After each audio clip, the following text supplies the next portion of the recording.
Hello friends, હું ભાવના ચાવડા મારી રસોઈની ચેનલ ભાવનાની રસોઈમાં તમારું ફરી એકવાર સ્વાગત કરું છું।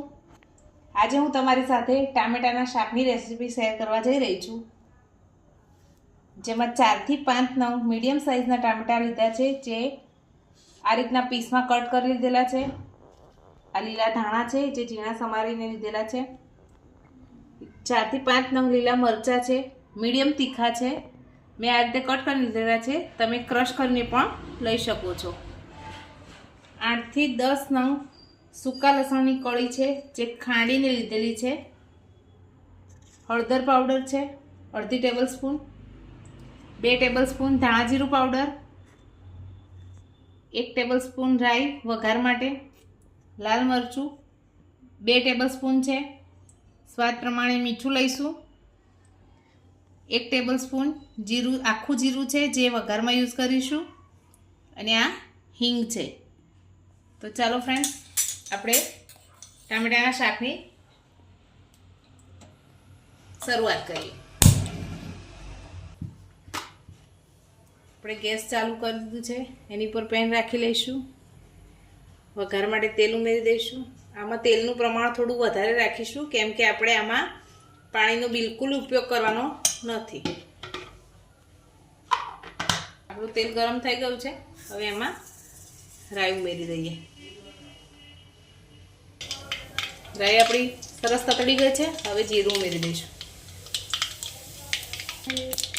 આપણું જીરું સરસ તતડી ગયું છે, હવે એમાં હિંગ ઉમેરી દઈશું। હવે લસણની પેસ્ટ ઉમેરી દઈએ।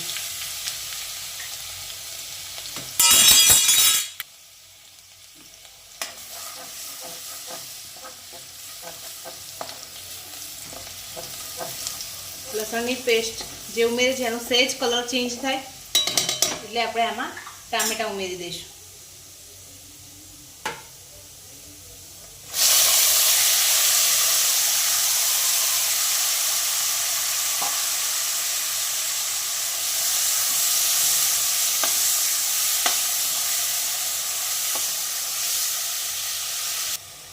આપણા ટામેટાં આપણે મિક્સ કરી દીધા છે, હવે આમાં કાપીને રાખેલા લીલા મરચાં ઉમેરી દઈશું।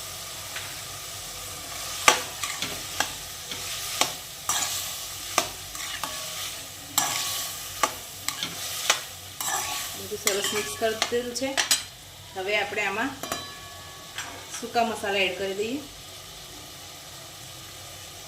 મીઠું છે સ્વાદ પ્રમાણે, લાલ મરચું પાવડર છે, હિંગ અને ધાણા જીરું।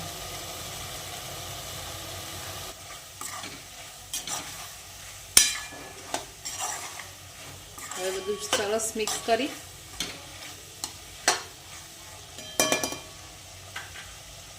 આપણે ધોઈને કટ કરીને રાખેલા ધાણા ઉમેરી દઈશું।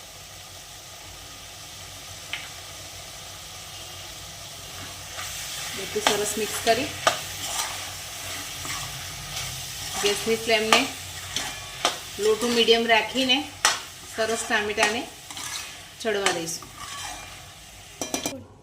હવે આપણે ઢાંકણ ખોલી અને એકવાર ચેક કરી લઈશું।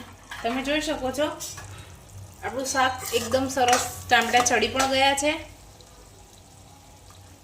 અને સાઈડમાંથી તેલ પણ છૂટું પડી ગયું છે। તો હવે આપણે આને સર્વિંગ બાઉલમાં સર્વ કરીશું।